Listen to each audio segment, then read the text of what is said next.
Serbisyong lubos sa 882. Isang oras ng siksik na balita, panayam at impormasyon. Narito ang broadcaster na subok na sa paghahatid serbisyo. Rick Dalayon Lima.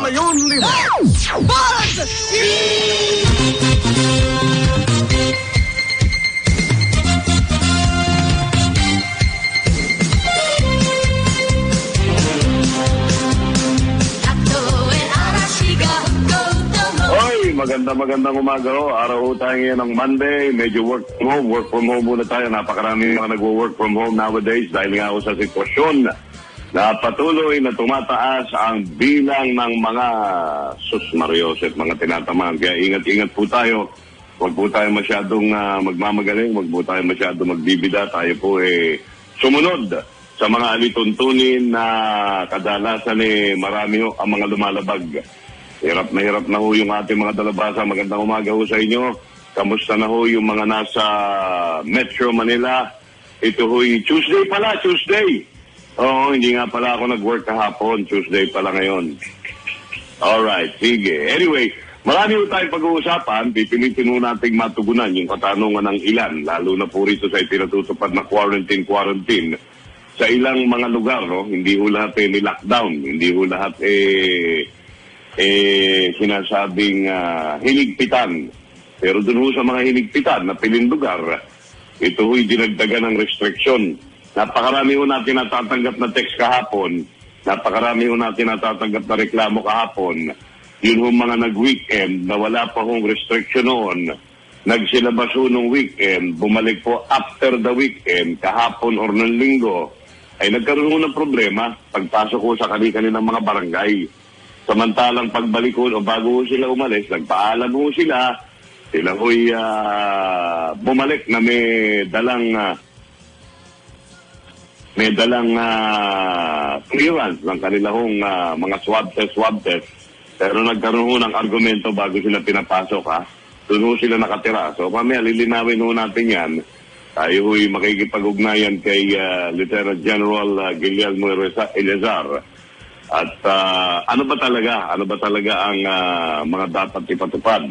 Ano ho ba talaga ang mga dapat na gawin ng ating mga kababayan at higit sa lahat ng ating mga otoridad? Kasi baka mamaya dyan, hindi ko naman sinasabing meron, baka mamaya meron hong mangilan-ngilan dyan na to the maxo ang pagbabawal. Like for example, kanina narinig ko si General Eleazar sa isang panayam na yung mga public utility vehicles. Paano mo nga namang i-exempt mo yung mga trabahador pagkatapos wala ho silang masasakyan, so magiging usapin ho yun, magiging problema ho yun once na sila ho'y nasa mga lansangan, so we'll see kung ano ho ang dapat na ipatupad, hanggang saan lang po dapat ang gawin ng ating mga mamamayan, and at the same time hanggang saan po ang dapat ng mga individual. Dahil sus Mariosep, nung weekend talagang ano ho ito? Ito ho ba'y sa bagay, sa lahat po ng ating mga nakapanayam na dalubhasa, sinasabi ho ang main reason kung bakit medyo dumadami nga ho ito, actually hindi na ho medyo dumadami na talaga at 8,000 a day, highest ever since na mag-umpisa ho yung pandemya. Ay nakakatakot ho ito. Ayaw mo natin maniwala, yung iba sa atin, mangilan-ngilan lang naman, yung ayaw maniwala sa Okta Research. But it seems, doon ho papunta. Pero sana nga ho, hindi ho mangyari yon. Yung sinasabing 10,000, 15,000, and even to the point na magda2,000 at the end of March. Ano na hong petsa ngayon? 23, tama ba? 23 ho ngayon. Marami ho ang talagang pasaway. At yan ho, ang pangunahing dahilan kung bakit patuloy po na nagkakahawahan. Ginagawa po nila ng sangkalan. Sabi ko nga sa inyo, kukulitin ko kayo. Diba? Doesn't matter kung tayo po paulit-ulit sa ating programa. Pero sa tingin ho ba ninyo, yung mga sinasabi ho ng mga kinaukulan na sumunod sa protocol nasusunod pa ho? Parang hindi na ho nata no? Hindi na ho nasusunod yung mga sinasabing, mag-mask, mag-face shield, mag-distancing. Hindi ho nasusunod. hindi na ho parang umuubra yung pakiusap. Talagang dapat ho drastic. Now, I don't know what drastic means kapag pagdating sa ganyang bagay. Kung paano mo i-apply ng ating pamahalaan yan. Hindi ko alam kung ano ibig sabihin ng drastic na dapat gawin. Hindi naman ho siguro isang saway, isang tokba. Huwag naman ho yun. Masama naman ho yun. Isang saway, isang tokba. Hindi naman ho dapat yun. Kailangan po yan, unti-untiin natin dahil wala hong ibang mahihirapan yan. Ang mga opisyal natin, safe yan. Ang ilang mga opisyal natin, baka nga nabakunahan na yan. Pero yun hong public, the general public, that is the problem. Ang hindi ho sumunod na isa, dalawa, tatlo katao sa health protocols, ang katumbas po niyan, abay times 2, times 3, times 4. So wala hong katapusan tayo. Chicken and egg ho tayo. Paikot-ikot ho tayo. So dapat yung sinusunod natin kung ano man ho ang dapat. I, for one, I am working from home para ho mag-ingat at umiwas. Hindi ba? Kung meron man hong lugar na medyo nagkakaroon, siguro iwasan na natin yan. Hindi ba? Huwag na ho tayong dumagdag pa sa magiging pasaway sa lansangan, sa magiging pasaway sa labas po. Ang technology po ngayon, you can do anything inside your, the comfort of your homes. Lahat ho magagawa nyo. Di ba? So doon na lang ho muna tayo. At ang tanong ho natin mamaya sa ating makakapanayam, ito ay paborito natin, si Dr. Gloriani.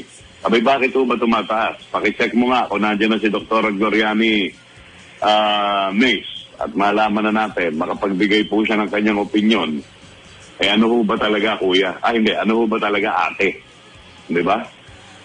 8,000 a day? Oh, there was a time na meron nga hong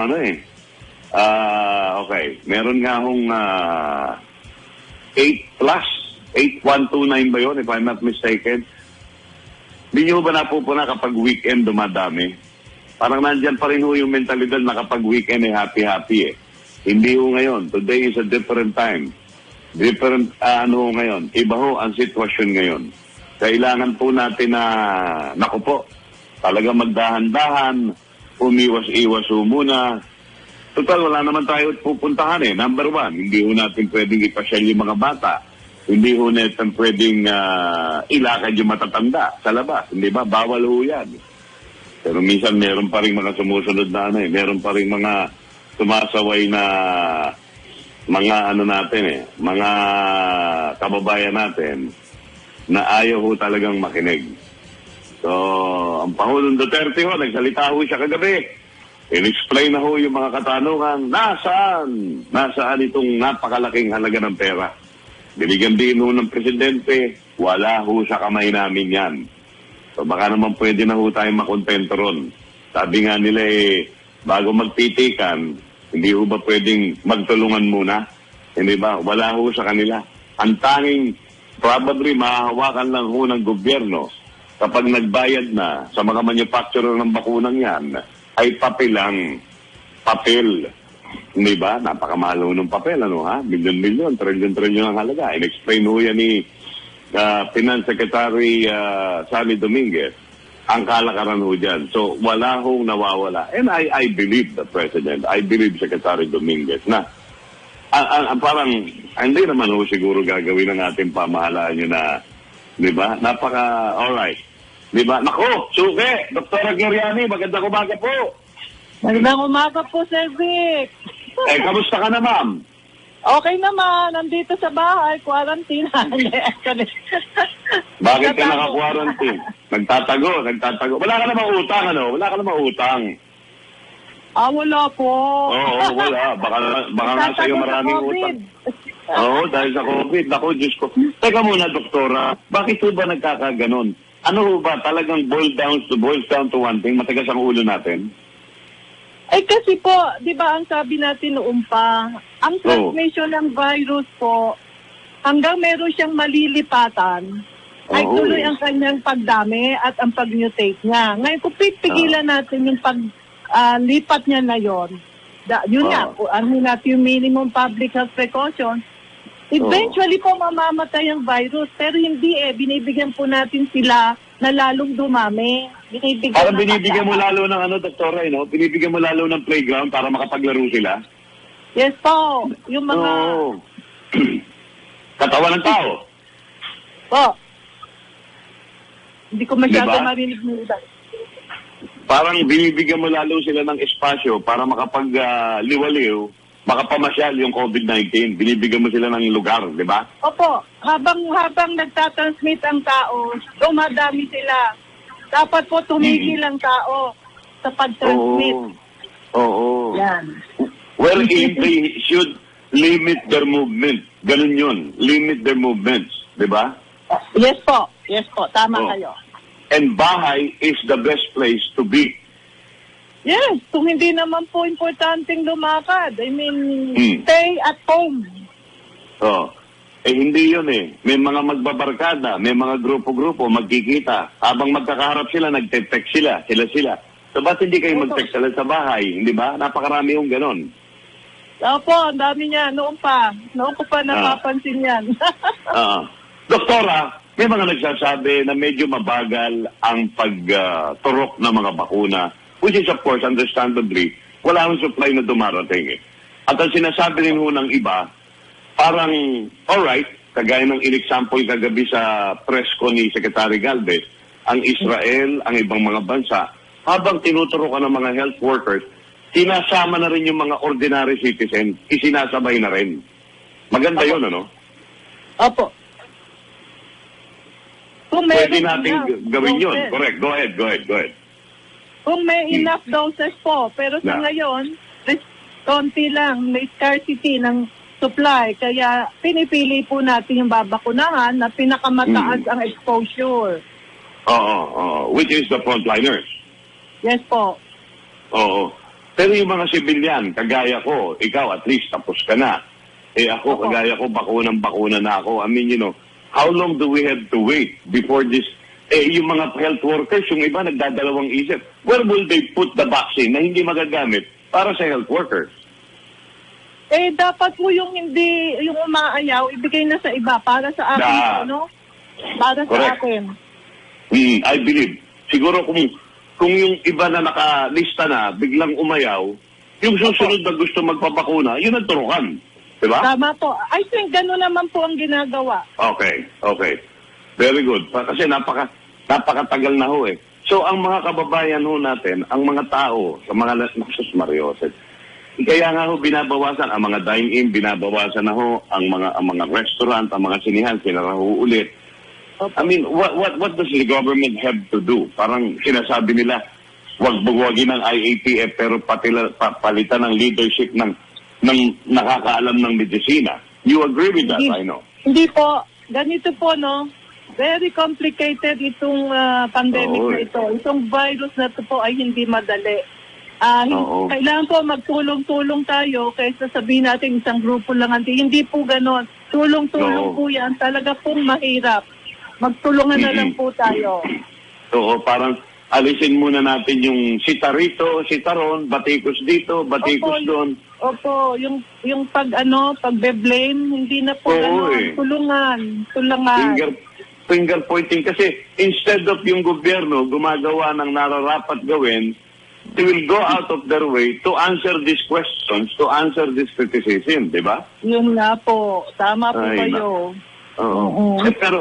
Pero yung mga health workers po natin, in asking for a time out, what do you think about it?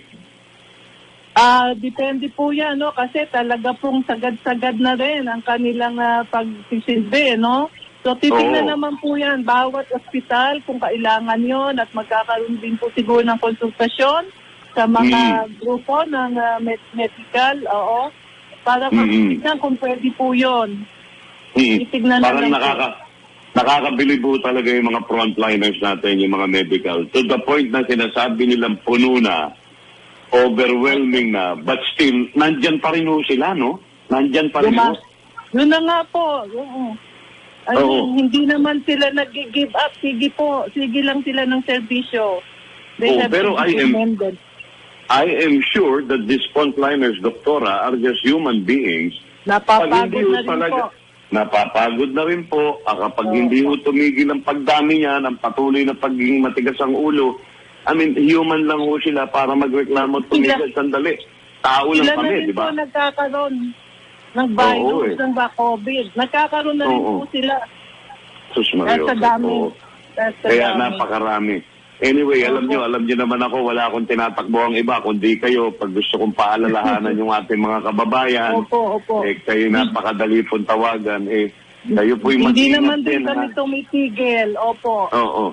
Ngayon, uulitin ko lang, Doktora, isa na lang. Yan po Sinovac na yan ay dapat hindi pagdalawahang isip. Di ba? Ano po?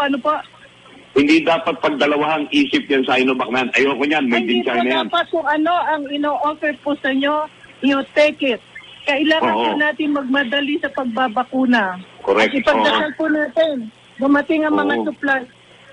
Oo, mukhang-mukha naman. Ang sinabi sa akin ni Secretary Galvez, the last time I talked to him, mukhang magiging maganda ang Pasko natin kahit papano. Sana nga ho. Salamat. Opo. Alright. Dr. Gloriani, maraming salamat. Mag-ingat po kayo. Salamat, Nerve. Thank you. Po. God bless. Thank you. Si Dr. Gloriani po yan. Kumbaga sa nagtitinda, suki ko po yan. Yan ho ang suki ko. At talagang wala. Hindi ho natin masisisi yung mga health workers na ngayon ho medyo nagtataasa ng dalawang kamay. Suko na. Ano pa ho ang gagawin natin? Hindi ba ho tayo nag-iisip? Hindi pala ho ba tayong konsyensya na yung mga doktor nahihirapan? And I am sure these people na yung ibang mga hindi rin sumusunod sa protocol, I'm sure meron din ho kayong mga kamag-anak na health worker. Kahit papano, meron ho kayong mga kaibigan, na doktor, na mga nurses. Tulungan po natin. Doon po sa mga boy at nening batikos naman, alam nyo, hirap na nga ho itong si Pangulong Duterte sa kakapaliwanag.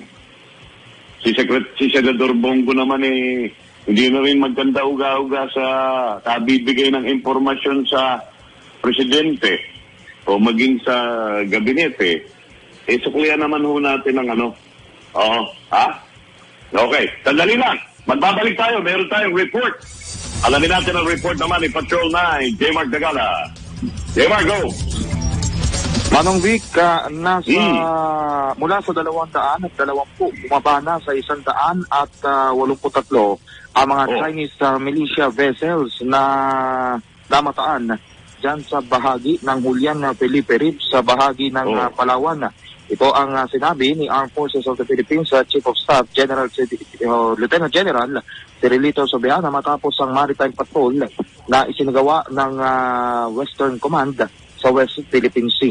Ayon kay Sobeana, patuloy nilang binabantayan ang sitwasyon sa lugar at kung kailangan magdagdag ng puwersa ay gagawin nila ito. Ibig mo sabihin, J-Mark, ibig mo sabihin, totoong 200 yung nakita? Mahigit 200 yun na mahigit 220. Hindi bali sana kung mag-deliver sila ng bakuna, okay lang. Oo, bali ba sana kung yun ang dala nila. Kaso nga lang, kung ang pakay nila doon kumuha ng mga taklobo, maghigit ng langis. Hindi bakuna dala nun, J-Mark. Hindi bakuna dala nun. Ang dala nun, sakuna. Sakuna. Di ba? Sakuna dala nun. Oo. Yun. Bako ang dala, hindi bakuna. Bako. Kaya nga. Bakuna. Biruin mo, Manong Vic, yung mga militia vessel na yun, bagamat hindi armado, pero mapanganib ayon dun sa mga maritime experts sapagkat posibleng meron doon mga nakasakay na mga eksperto pagdating sa maritime o sa mga aquaculture expertise at paligid naman itong si Sobeana tutol sila dito sa panghihimasok ng China dahil pasok ito sa exclusive economic zone ng Pilipinas ang particular na itong Julian Felipe Reef.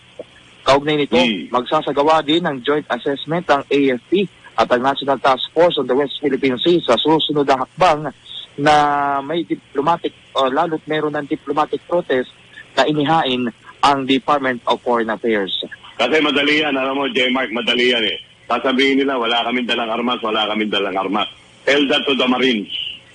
Oo nga. Ay, naku, tiginan mo ako, J-Mark, na walang dalang armas yan.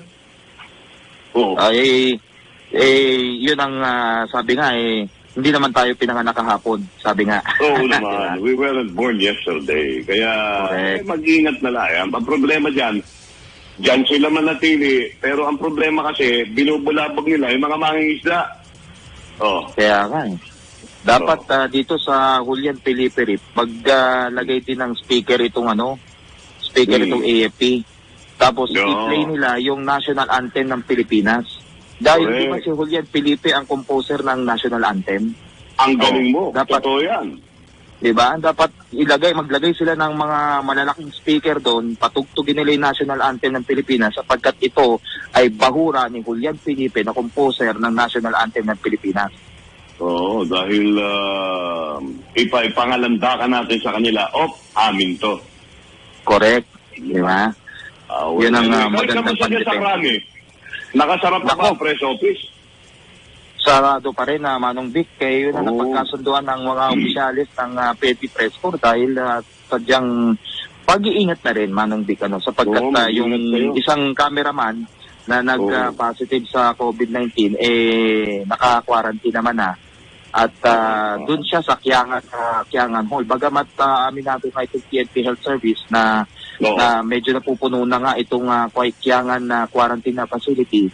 Pero gayon pa man agad nagkakaroon na sila ng mga backup, nagse-set up na ulit sila doon sa grandstand na mga makeshift na quarantine facility upang mapunan yung pagdagsa ng mga nagpo-positibo. Bagamat mild and asymptomatic, pero kinakailangan pa rin silang i-isolate para na sa gayon mapigilan yung pagkalat ng virus.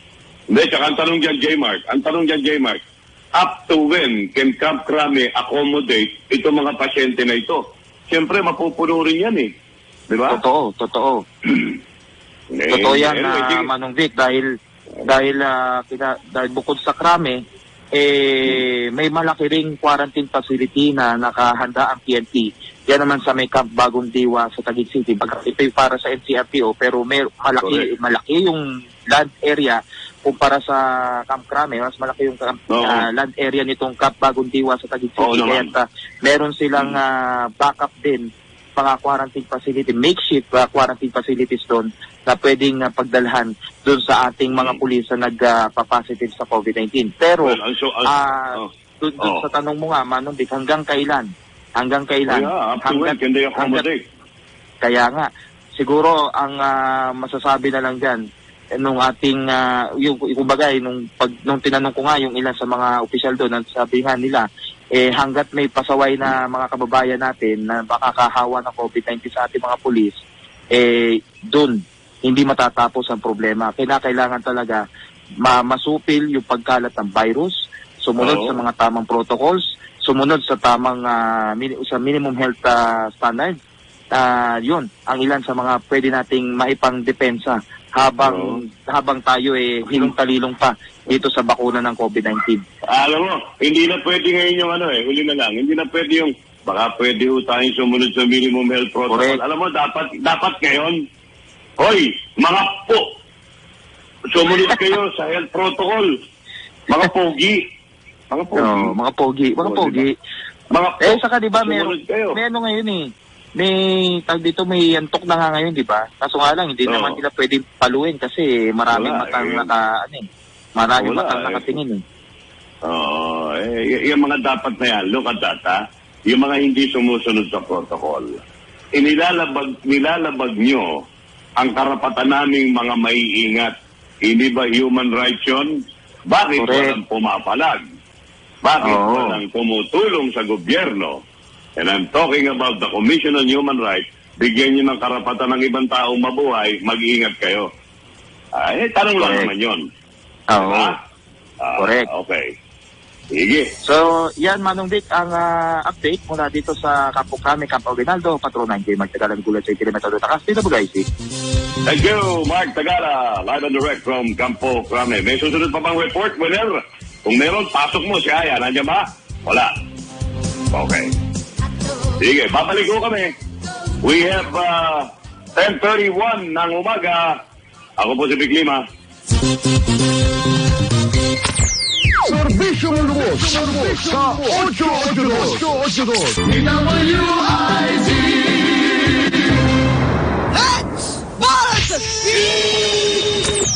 Serbisyong lubos sa 882. Bati-bati muna tayo ngayong umaga at 10:36 ng umaga. Binabati ko si James. Hindi ko si James Taylor. Si James ng Mobilizer. Yan sa May Green Hills. Napakahusay na tao niyan. Ang laki magbigay ng discount. Actually, wala eh. Si James, binabati ko. Magandang umaga, James. At siyempre, sa mga may tuturing din natin mga frontliner. Abay, nagtatrabaho sila sa kalagitnaan po nitong pandemya. Hindi ba? Magandang umaga. Doon sa mga nagtatrabaho. Lieutenant General Guillermo Yazar, magandang umaga po. Yes, magandang umaga sa iyo, Vic, at magandang umaga rin sa mga nakikinig at nanonood sa iyong programa. Kamusta po ang assessment natin sa ginagawa nating mga restrictions? I'm sure alam nyo rin na maraming matitigas na ulo mga Pilipino, General. Yes, tama yun. Kahapon kasi kasamang Vic, ito yung bago nating implementation kasi first time natin na nagkaroon tayo ng bubble concept. Hindi lamang dito sa Metro Manila, kundi isinama natin yung 4 na probinsya. Kaya nagkaroon ng mga adjustment base sa nakita natin experience natin kahapon at na-improve natin itong araw na ito. Ang binabantay natin para sa kaalaman ng lahat na ma-restrict natin yung pagpasok at paglabas ng mga tao doon sa perimeter or doon sa boundary ng bubble natin ay doon sa dulo ng Bulacan, Rizal, Laguna at saka Cavite. So, ang Metro Manila at yung 4 na probinsya niya, ito po ay iisang area na. Meaning, wala na pong restriction, travel restriction within the bubble area. Pero, dapat po, ang presence mo sa labas ay in connection with the lakad mo na permitted dito sa atin sa bubble area. Ibig sabihin, I cannot move around these places na ako'y mamamasyal at magliliwaliw lang. Hindi pwede yun. Well, basically, ang in-encourage po kasi natin yan, pag wala man kayong ginagawa, talagang lakad, sa bahay lang kayo. Pero kung lalabas kayo at mag-a-avail ng mga goods and services na permitted naman, ay sundin nyo yun according to protocol. Gusto natin liwanagin kasi kasamang bit na, marami na dito eh. While hinihigpitan natin, and still, yung economy kasi is ayaw natin napatayin totally. Kaya nga, meron pa rin talaga tayo na nag-ooperate ng mga essential or even permitted non-essential services and na ino-offer. So, bukas pa rin po yun. Pwede pa rin puntahan. Lamang, pagpunta mo doon, sundin mo yung mga protocols and added measures na inilabas ng ATF para po sa mga establishmento sa loob ng bubble area. Classic example, ang restaurant. Pwede ka rin pumunta doon, pwede kang mag-take out, pwede kang bumili, pero hindi na pwede ang indoor dining. Pwede doon, kung meron doon bukas, open space, na meron pang additional administrative and engineering control.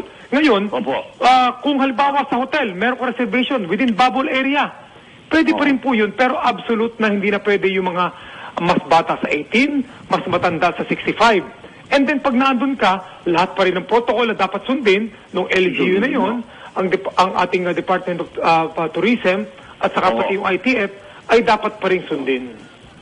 And this also means, General, na kung ako ay pupunta ng Cavite, pupunta ako ng Laguna, nasa loob ng bubble yan, pero pagdating ko ron, meron silang pinatutupad na sarili nilang restriction, I had to abide also. Tama yun. Kaya nga, lagi naman pinapayo natin yun. Yung pupunta mong LGU, kasi ito, labas na ng Metro Manila di ba? Dati noon, ang iniisip natin, Metro Manila, halos, alam mo po, ang Metro Manila Council at ang lahat ng mga city mayors dito, ay talagang nagkaroon sila ng mga uniform ordinances, uniform implementation.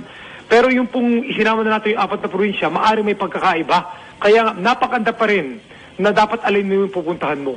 Ang pinaulit natin sinasabi, even though sinasabi nga na ang ekonomiya ay hindi natin pinapatay, bagkus ay binubuksan, pero andun pa rin tayo na dapat nag-iingat at kung wala naman talagang lakad, ay manatili sa bahay. Hindi ibig sabihin na wala na pong restriction ang travel within that bubble, basta't lalabas ka na lang ka.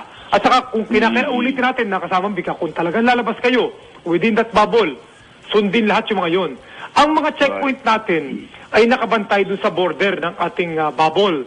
Sa Laguna, Cavite, Rizal, and Bulacan. Kasi may mga boundary ng mga Nueva Ecija, Pampanga na hindi kasama. Kasama, yun din Quezon at saka pati Batangas, hindi rin siya kasama dito sa bubble. So yun ang binabantayan dahil ina-isolate natin through this bubble concept na walang lalabas at walang papasok unless authorized ka. Meron pong listahan ng mga authorized person that can cross. Ngayon nasa loob naman, ang mga pulis natin ngayon, kung meron ng mga checkpoint dyan within Metro Manila for example, yan po ay para maging full operational during implementation ng curfew from 10 to 5. At sa umaga, pwede rin nandan sila, pero more on sitahin yung mga hindi sumusunod ng mga protocol like not wearing face mask and face shield at saka pati yung nagkukumpul-kumpulan. And siyempre, pwede kasi na respond yan sa mga dragnet operation in case naman merong mga hot pursuit or emergency. Other than that, hindi po natin nire-restrict yung movement ng ating mga kabayan na nakakulong na or contained na inside the bubble area. I was going to that, General, yung sinasabi ninyo na ito namang mga kapulisan natin na naka-standby dyan sa mga, naka-post dyan sa mga boundaries, yun namang ibang mga community problem, may trouble, well, we still have the terrorist threat somewhere, anywhere, they can respond anytime. Yes, kaya nga po, strategy kasi yan yung mga location na yan, pinag-aralan na ng mga commanders in the ground dyan. Na kung may tao tayo dyan, bigla nagkaroon ng emergency, merong hot pursuit, sila ang hahagip dyan at may mag-contact na tayo dyan. Kaya hindi po nila bibitawan yan, but we leave this up to the unit commanders in the ground upon their discretion kung gusto lang ilipat yan. Kasi pwede naman tayo magsagawa ng mobile checkpoint o random checking, di ba? Yung talabang Auckland Harbor o Sita na ginagawa ng High Patrol Group, pwede pa rin pong gawin yun. Kasi hindi natin may aalis, General. Meron magsasamantala po yan Yung mga sasalisi baga. Tama yun. Kasi alam mo, ang checkpoint naman natin, sa pool naman is wala pa mang quarantine, talagang police intervention na natin yan. Kaya lang, gusto natin lang kasi na we complement the intention and objective of the government, of the ITF, na habang hinihigpitan natin, yun namang ekonomiya, hindi natin sinasakal. That's correct. Anyway, kamusta mga kapulisan natin, General? May naka-expose niya. Kagaya ng nararamdaman ng buong Pilipinas, lalo na Metro Manila, kaya nga binabol na natin ito dahil napakataas ng infection sa Metro Manila or sa NCR+. At yun din ang nararamdaman actually ng ating kapulisan. Sa buong Pilipinas, ang ating pong mga active cases ay mahigit na 60% na andito sa Metro Manila. Lalo na po, meron din kami dito sa Camp Crame. Kaya nga, alinsunod din sa inilabas na kautusan ng ating IATF at ng ating pamalaan, ang aming pong PNP, kami po in consultation with our Chief PNP General de Bolsinas, nagpapairal po ng mga intervensyon para maiwasan ang pagtaas ng infection or ma-arrest yung pagtaas niya while continuing to perform our mandate na magserbisyo sa ating mga kabayan even though frontliner tayo at naharap sa lahat ng ating mga kabayan sa lahat ng pagkakataon. Abay, may pamilya rin kayo, General, no? May pamilya rin yung mga pulis na yan.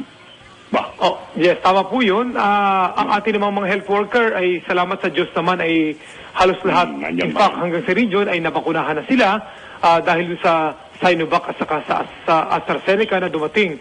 Even though this more than 2,000 is just, 1% of the 220,000 police personnel that we have, pero at least yung mga health worker ay naunahan na at kami maghihintay sa tamang pagkakataon base na rin sa priority list na para kami ay mabakunahan na rin. Ayan, tama. Pare-pareho tayo naghihintay, General. Yes. Stay safe, General, including your family. Mag-ingat po kayo. Ganon din kayo, Vic, at sa lahat siyempre ng ating mga kababayan. Yes, sir. Thank you, General. Yes, maraming salamat sa inyo, Vic. At muli ang aming panawagan sa ating mga kababayan ay patuloy po na inyong sundin itong mga alituntunin o mga guidelines na inilalabas natin at respetuhin po ang nagpapatupad nito. Sa ganang amin, ay kami naman po ay andun na aming maximum tolerance at saka pati yung pagrespeto rin sa inyong mga karapatan. Thank you, sir. Maraming salamat. Mabuhay po kayo. Maraming salamat. Si Police Lieutenant General Guillermo Ijazar. Diba? Malinaw ho yun, unless essential, importante ang inyong lakad, pwede kayong mag-move within the bubble. Pero, Alam mo naman, Willer, ang kapatid ng pero ay si pera. Kailangan sumunod kayo sa mga protocol at tumalima sa mga patakaran ng mga lalawigan na dadatnan ninyo. May report tayo from Ninoy Aquino International Airport, si Raul Estela. Raul! Raul! Parang Vic, good morning sa ating mga tagapagkinig. 5 super flights ang nakatakda ngayong araw na ito. Una ay ang patungo sa Zamboanga para sa PAL Express Flight 2P4997. Susundan to ng patungo sa Dumaguete, sakay ng PAL Express Flight 2P4777. At ang ikatlo ay ang Manila Gensan na PAL Express Flight 2P4453. Kasunod naman ng patungo sa Tacloban na Air Asia Flight C2A314 at ang Air Asia A306 na patungo naman ng Iloilo.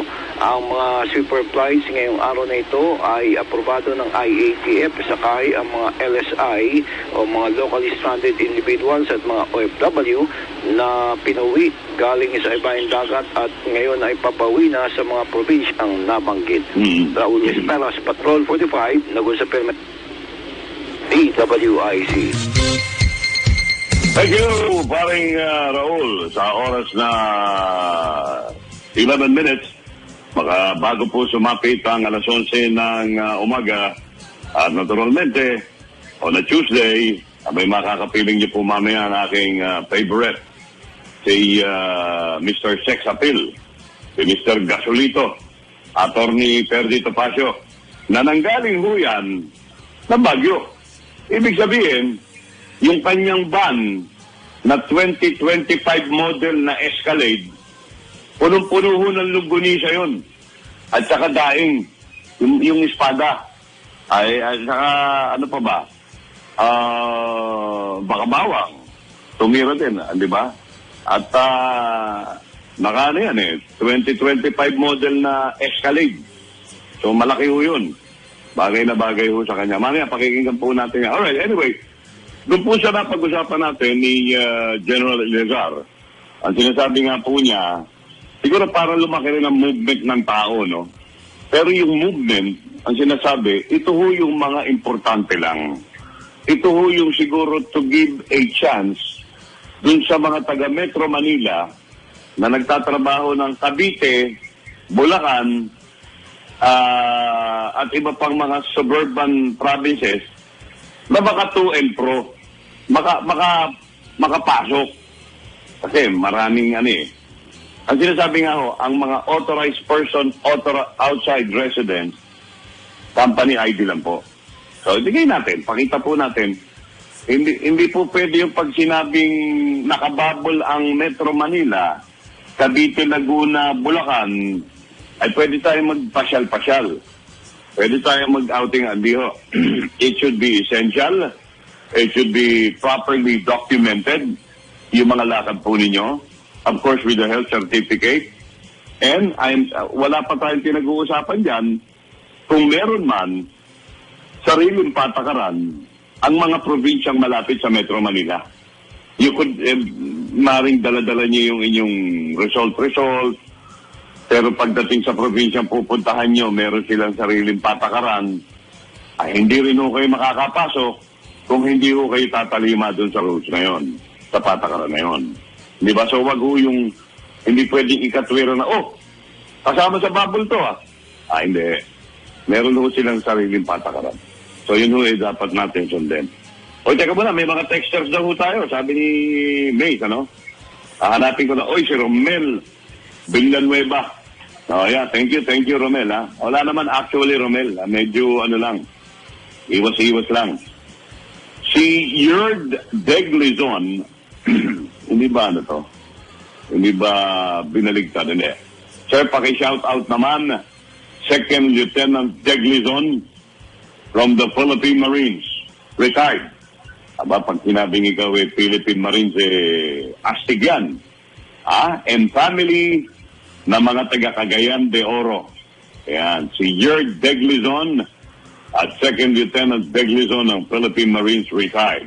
Mabuhay po ang mga Philippine Marines. Magandang umaga po. Shout out po dyan sa mga kawork ko sa Hotel Sogo. Laban lang. Sabi ni Miss Pauline C. Si Tay Epoy Salceda. Ito ba'y Bicolano? Good morning, Vic De Leon Lima. Congratulations for a very good discussion. I salute you, sir. Naku, salamat po. Salamat po. Si Ricky Berme Kaliwan. Good morning. Diego Uy, nakikinig din. Morning, sir. Sarap kaya itong COVID sa politika para sa mga oposisyong pagkakataon. Naku, Diyos ko. galit ka. Medyo galit ka. At, ayan, ano pa? Si Angelo Redaha. Suki po natin to. Mga taga-Malolos, Bulacan. Idol ka IZ. Si Vic at saka mga taga-Malolos, Bulacan. Ang daming text ni Angelo, Solid team. Tatak Vic De Leon Lima sa DWIC at Mata ng Agila Net 25. Nanay Emma at sino na ngayon? Teka, nawala. Nanay Emma, pakiulit mo nga yung text. Saan mo pinadala? Lahat ng mga nagte-text po sa atin. But at any rate, we only have 6 minutes bago mag-11 o'clock ng umaga. Isang makulimlim na Tuesday morning dito ho sa Metro Manila. And again, ini-expect naman natin na... Oh, by the way, yung mga bibiyahe po sa atin, expect nyo na ho na kung magkaminsan, magkakaroon ng random check. There is a regular checkpoint, pero from time to time, meron hong gagawing random check yan. Well, hindi naman natin sinasabing basta may mga ganun silang diskarte. Pero tandaan po natin, hindi po dapat na magbukas ng bintana. Visual inspection lang. Diba? Now, unless nasa discretion ng ground commander yan, these guys look suspicious, i-check natin. So, ganun ho yan. So, siguro, at sa gabi, kailangan po nating magpatay ng headlight upon approaching a checkpoint at bubuksan po natin yung dome light. Di ba? Iaano lang natin. Magpapakita lang ho tayo kung sino ang tao sa loob. Ganun lang ho yun, para walang aberya. Dahil magkakaroon ng aberya, lalo na ho kapag ang checkpoint, ito hong mga medyo pilosopo. Ito, ituloy ho natin yung mga text. Alam nyo, maraming salamat to sa mga nagte-text ho sa akin. Meron ho kasi mga nagte-text dito. Sinundan ho tayo from the other station to DWIC. Nakakatuwa ho, nakakatuwa. Diba? Ayan, Philip Shue. Hindi ba? Tama hinala, harvest of the big clams. Naniniwala siya yung mga Chinese vessel. Pupukuha ng Tacloban. Si Aling Leonora Pinzay. Naku, ayan, hanapin mo rin bakit may beef. Naku, ito, sinisita yung isang senador. Galit dun sa isang senador. Tatakbo daw kasi si ito text ho ito. I have to read this. Nagbayad ho ito. Nagbayad ng text. Tatakbo kasi si Lacson. Wala ka nga sa survey. Sabi ni Duterte, style mo, bulok. Sabi ho ni Aling Leonora yan, Hindi ako nagsabi, Naku, galit na galit. Hindi ho magnanakaw ang gobyerno. Tulad yung mga ganun. May kulay siyang sinabi. Kulay yelo. Diba? Si Sanchez Lupi Snappy. We salute General Eleazar. Oo naman. I think, alam nyo, si General Eleazar, it's about time, It's about time that he be at the helm of the Philippine National Police. Hindi mo, Ninyo Mauricio, mabuhay ka. Mabuhay ka. Si Ninyo Mauricio. Yan, yung mga texters natin. From the way last. Matagal na ho tayong sinusan. Si Merlene Nietes. Merly Nietes. Blessed morning, everyone. Ayan, sila Angelo, nabasa ko na to.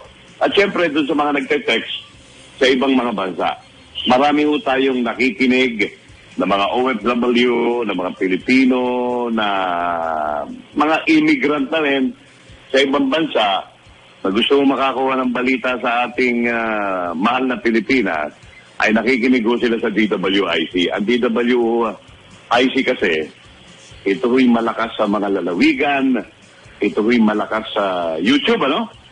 Saka sa Facebook. Kaya yan ho, ngayon lalo na ho, yung mga bansa na sa mga oras na ito, oras na ng tulugan. Siguro yung mga bago matulog, makikinig sa atin, magko-komento, abay well and good. Kaya nako, yung mga opisyal ho natin, marami ho sa ating mga Pilipino sa abroad because of DWIC ang namo-monitor ang ginagawa ninyo.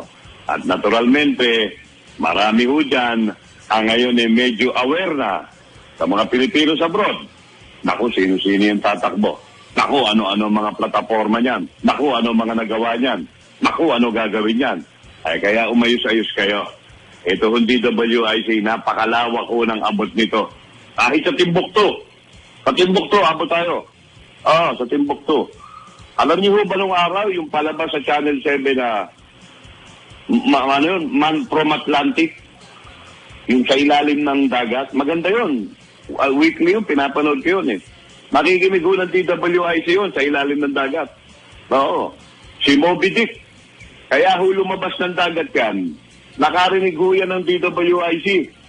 Gusto makinig, lumabas ho ng dagat. Nagtatalon. Ay lalo na ngayon.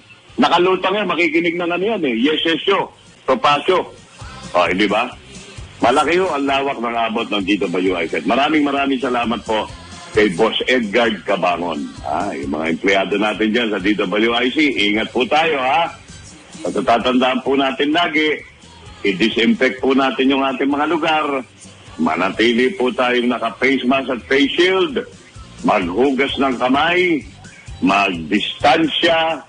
At higit sa lahat, umiwas-iwas po tayo sa mga hindi importanteng lakad. Sabi nga ni Pangulong Duterte, ingat buhay para sa hanap buhay. My God, I hate drugs. Ako po si Victor Leon Lima. Susunod na, si Idol, Ferdy Topacio.